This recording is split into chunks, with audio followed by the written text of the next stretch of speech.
जी प्रेम से कहना।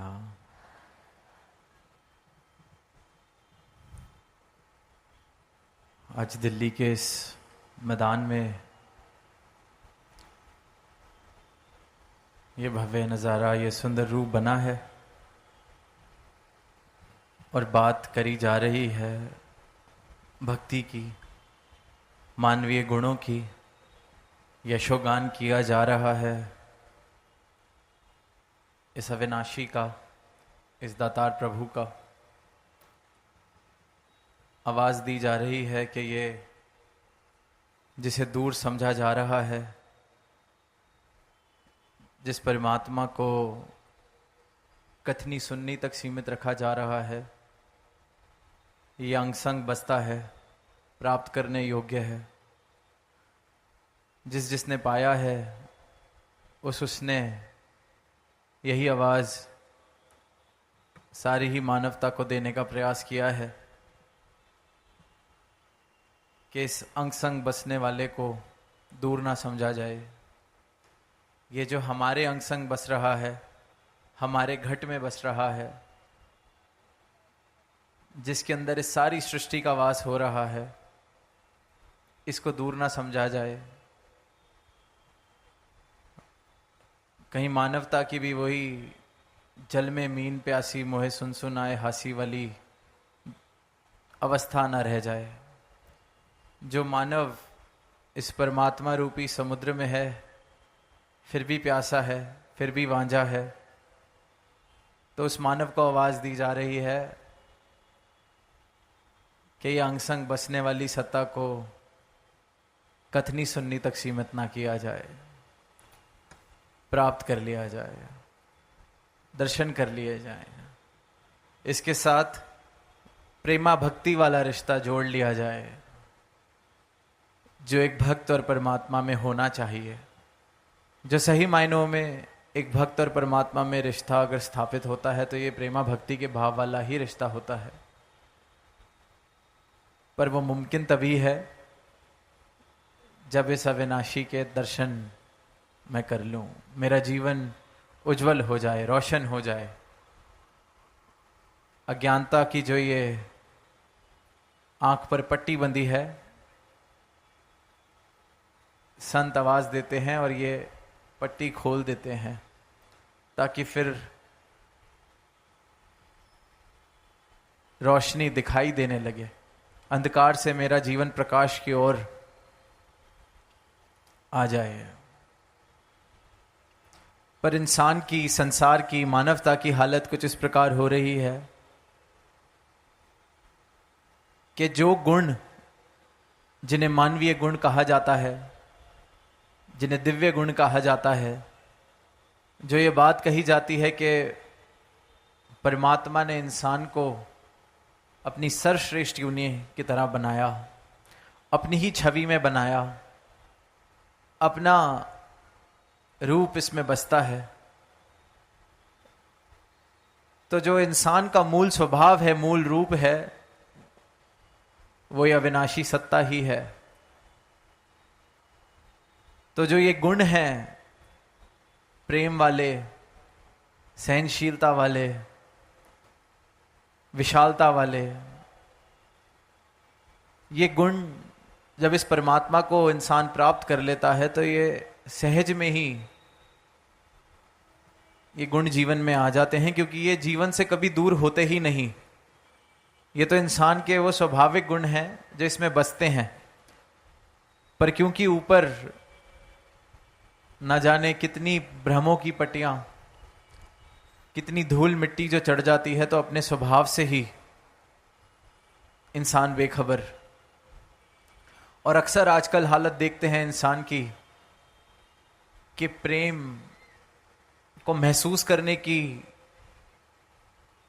जो उसकी क्षमता इंसान की, हम देखते हैं कम होती जा रही है। जीवन में प्रेम कम होता जा रहा है। अपने मूल स्वभाव, जिससे सारी मानवता का कल्याण होना है, जिस भाव से इस परमात्मा की प्राप्ति होनी है, जिन प्रेम कियो तिन्हीं रब पायो प्रभ पायो, तो वो भाव ऐसे होते जा रहे हैं कि इंसान की रिसेप्टिविटी प्रेम की ओर, सहनशीलता की ओर, हर्षोल्लास की ओर, शुक्राने वाले भावों की ओर कम होती जा रही है। महसूस ही इंसान नहीं कर पा रहा, मानो कि जैसे जड़ जीवित से जड़ होता जा रहा है। प्रेम उसको खुशी नहीं दे रहा। इंसान को ये भ्रम है कि ये संसारिक उपलब्धियां ही शायद खुशी का स्रोत हैं। जैसा जैसा समाज संसार बनता जा रहा है, जिन जिन वस्तुओं की, जिन जिन पदों की, उपलब्धियों की कीमत संसार बढ़ा देता है, उनकी प्राप्ति को ही खुशी, उनकी प्राप्ति से ही लगता है जीवन का कुछ मूल बनेगा। और इसी करके अपने स्वभाव से ये प्रेम, ये अपनत्व, स्वीकृति वाले भावों से दूर होता जा रहा है। और जिस जिस जीवन से ये भाव दूर हो जाते हैं, वो जीवन बेजान हो जाता है, मृतक जैसा जीवन हो जाता है। वो जो पंक्तियां आती हैं कि मृतक कहिए नानका जे प्रीत नहीं भगवंत, कि ऐसे जीवन को मृतक कहा जाए, मरा हुआ कहा जाए, अगर इस भगवंत के लिए प्रीत नहीं है। और अगर भगवंत के लिए प्रीत नहीं है तो फिर जीवन से प्रीत हर चीज में से खत्म होने लगती है। प्रीत के नाम पर, प्रेम के नाम पर सौदेबाजी। जहां देखते हैं कि किसी जीवन में प्रेम हो तो वहां सांसारिक रूपों में, जिसे दुनिया कहे कि बड़ी कमी है, पर वो कमी महसूस नहीं होती क्योंकि प्रेम इतना भरपूर। पर वहीं जहां प्रेम ना हो और सब कुछ हो, जिसको संसार सब कुछ मानता है, वहां फिर भी ऐसे लगता है कि सिर्फ और सिर्फ शिकवे, सिर्फ और सिर्फ और मांग, सिर्फ और सिर्फ एक कंगालता वाले भाव। तो इसलिए कहा गया है कि ऐसे जीवन को मृतक कहा जाए। मृतक कहिए नानका जे प्रीत नहीं भगवंत। और जो इन गुणों की, जो दिव्य गुणों की बहार है, जिसमें मानवता प्रफुल्लित हो सकती है, एक सुंदर जीवन के वृक्ष लग सकते हैं, इन दिव्य गुणों के बहार के अंदर इंसान इससे वंचित है। जैसे कि एक पेड़ लगा हो और उसकी जड़ें नाकाम हो जाएं जमीन से पानी खींचने के लिए, तो उस पेड़ को पोषण कैसे मिलेगा? इसी प्रकार इंसान इस प्रकार जड़ होता जा रहा है कि प्रेम, स्वीकृति, खुशहाली, ऐसे भाव, मानो कि प्रेम की रिसेप्टिविटी, जैसे दास ने कहा कि इंसान जो जीवन जी रहा है, जो क्षमता थी उसको जड़ कर बैठा है ऐसे भावों को ग्रहण करने की, ऐसे भावों को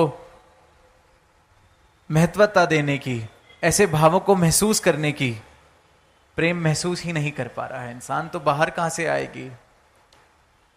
शायर ने पंक्तियां कहीं कि मुझको एहसासे रंग बू ना हुआ, यूं भी अक्सर बाहर आई है। बाहर तो आई, पर मुझे ना रंग का एहसास हुआ, ना खुशबू का एहसास हुआ, अक्सर ऐसे ही बाहर आई। इंसान के साथ भी यही हो रहा है कि ये सदा बाहर परमात्मा, इसकी बाहर कोई मौसम की मोहताज नहीं है कि साल के कुछ समय ये परमात्मा की बाहर आती है। सदा बाहर, हर वक्त, हर पल बाहर ही बाहर। पर इंसानी जीवन ऐसे हैं कि पूरे पूरे जीवन खत्म हो रहे हैं, पूरी पूरी इस शरीर की यात्रा खत्म हो जाती है और एहसासे रंग बू ना हुआ कि ये परमात्मा की ये जो रंग हैं, ये परमात्मा की जो इतनी सुंदर अंग संग रहने वाली ये जो सत्ता है, इसका एहसास ही नहीं मैं कर पाया। इसकी बनाई हुई सृष्टि में इसके रंग ही मैं नहीं देख पाया, इसकी महक ही मुझ तक नहीं पहुंच सकी। मुझको एहसास से रंग बू ना हुआ, यूं भी अक्सर बाहर आई है। शायर ने तो अक्सर बाहर कहा, दास ने कहा है कि सदा ही बाहर है और पूरा पूरा जीवन व्यतीत हो जाता है, पर इस परमात्मा का एहसास इंसान नहीं कर पाता, इसके रंग नहीं देख पाता। इसकी प्राप्ति करके इसके रंगों की, इसकी खुशबुओं की बहार अपने जीवन में नहीं ला पाता। इसलिए देखते हैं कि इंसान के जीवन से ये जो प्रेम वाले भाव हैं ये खत्म होते जा रहे हैं, सहनशीलता वाले भाव खत्म होते जा रहे हैं, कि खुद माफी मांग लें अगर कोई गलती हो गई, ऐसे भाव खत्म हो जा रहे हैं, माफ कर दें ऐसे भाव खत्म हुए जा रहे हैं। सब कुछ हासिल होके भी इंसान की नजर जो है सिर्फ वहां जाती है जो नहीं है, क्योंकि अधूरे संसार के साथ रिश्ता है, अधूरे संसार की कीमत है, जो कभी मुझे पूर्ण महसूस नहीं करा सकता। तो मेरी नजर भी वो फिर ऐसी ही बन जाती है जो कमियां देख रही है। जैसे कहते हैं कि एक सफेद चादर पर एक छोटा सा काला एक बिंदु बनी हो तो मेरी नजर सिर्फ वही है, कमियां, ये नहीं मिला, बाकी जो मिला है उसका शुक्राना नहीं। इसलिए फिर भक्त कहते हैं कि शिकवे से शुक्र में आए, शुक्राने वाले भाव जीवन में आते हैं तो मतलब ये परमात्मा की बहार मेरे जीवन में आ रही है। और ये शुक्राने वाले भाव जीवन में सदैव के लिए, टिकने के लिए तभी आ सकते हैं जब जो प्राप्त करने योग्य है इसकी प्राप्ति हो जाए। संसार की जो लालसा है, संसार को प्राप्त करने की जो होड़ है, जितना प्राप्त कर लें फिर भी अधूरा है, क्योंकि पूर्ण नहीं है। पूर्णता सिर्फ और सिर्फ इस पूर्ण में है, इस परमात्मा में है। तो जिसने भी इस पूर्ण को प्राप्त किया है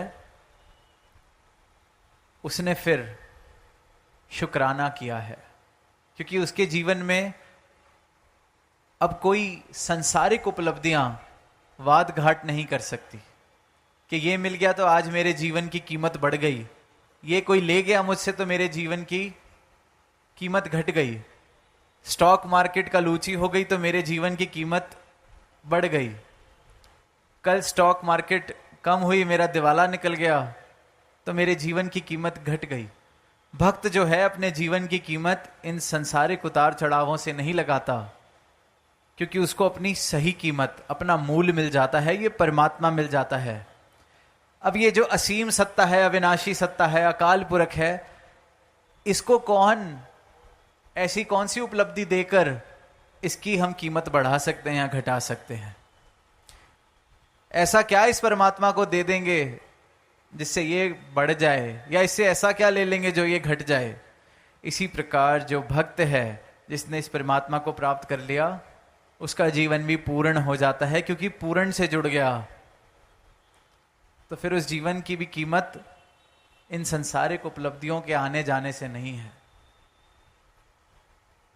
उसको बखूबी पता है कि ये माया का जो रूप है, इसके साथ अनासक्त आसक्ति के भावों से जीना है, डिटैच्ड अटैचमेंट के भावों से जीना है तो मुबारक, नहीं है तो भी मुबारक। तो ये जो भाव हैं अनासक्त आसक्ति वाले, ये तभी आते हैं जब मुझे मेरे मूल की प्राप्ति हो जाए, मेरे मूल का बोध हो जाए, जब मुझे समझ आ जाए कि मैं भी इस पूर्ण का ही अंश हूं तो मैं भी पूर्ण हूं, तो फिर जीवन में प्रेम आता है। क्योंकि जीवन प्रफुल्लित है, जीवन में फिर अधूरापन नहीं है, और जहां अधूरापन नहीं है वहां प्रेम है। क्योंकि प्रेम का घाटा तो तब होना शुरू होता है जब सिर्फ शिकवे, जब सिर्फ लालसाएं, जब सिर्फ किसी को चोट पहुंचा के खुद ऊंचा होने के भाव हैं, किसी की लकीर छोटी करके अपनी लकीर बड़ी करवाने के भाव हैं, तो प्रेम कहां से आएगा? जो पूर्ण हो गया, इस परमात्मा को प्राप्त कर लिया, इस परमात्मा से प्रेम का रिश्ता जिसका स्थापित हो गया, तो फिर उसका इस परमात्मा की रचना से भी प्रेम का रिश्ता ही बनता है। फिर वो घट घट देखे अलग को, हर घट में इस परमात्मा को देख रहा है, फिर हर घट से प्रेम कर रहा है। फिर उसके जीवन में ये सदाबहार परमात्मा है। फिर उसकी अवस्था ये नहीं कि मुझको एहसासे रंगो बूना हुआ, फिर तो वो हर जर्रे में, हर पत्ते में इस परमात्मा के रंग देख रहा है, हर जर्रे में, हर पत्ते में इसके दर्शन कर रहा है, इसकी महक देख रहा है, इसकी प्रेम वाली महक, प्रेमा भक्ति वाली महक वाला वो जीवन बन जाता है। तो इस सदाबहार परमात्मा के साथ जुड़ के अपने जीवन में बाहर लाई जा सकती है। और ये तब तक मुमकिन है जब तक ये श्वासें चल रही हैं। तो जहां संतों ने युगों युगों से यही संदेश, यही आवाज सारी मानवता को दी कि सदाबहार परमात्मा के दर्शन कर लें, अपने जीवन में बाहर ले आएं। क्यों बंजर एक जीवन जिया जा रहा है? ये एक प्रफुल्लित जीवन हो सकता है जहां प्रेम के फूल हों, सहनशीलता के फल हों, एक सुंदर हरा भरा संसार बसे प्रेमा भक्ति के आधार पर। क्यों एक बंजर धरती बनाई जा रही है जहां गुलजार बनाए जा सकते हैं? तो इन्हीं भावों के साथ समय को देखते हुए दास इजाजत चाहेगा प्रेम से कहना, धन निरंकार।